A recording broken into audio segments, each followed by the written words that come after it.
The review that Variety gave us when we first went on the air in September of 1966. Star Trek won't work.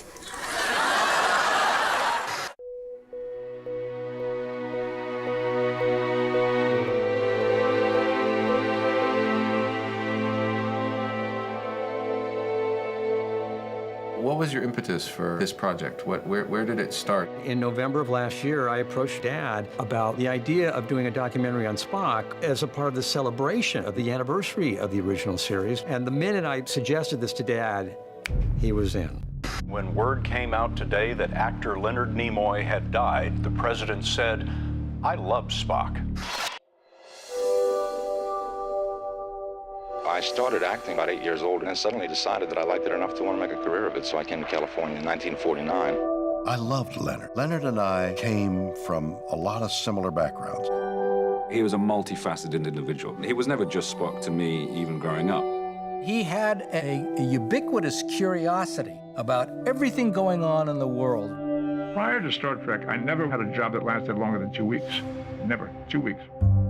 People ask me what it was like living with Spock. And for the most part during that period, he'd come home at night, eat his dinner, memorize his lines, and then just go to sleep. He was trying so hard to get this career going. It took a toll on his family life. That he was occasionally Leonard-like, but mostly he was Spock. Everyone feels a little bit like an outsider. I would argue the most interesting people seem to. I think people recognize themselves in him. One of the things that I really respect about your dad was his love and affection for the fans. To create a character who leaves a mark on the society that strikes a chord that resonates. Leonard Nimoy did that. Leonard was a self-made Renaissance man.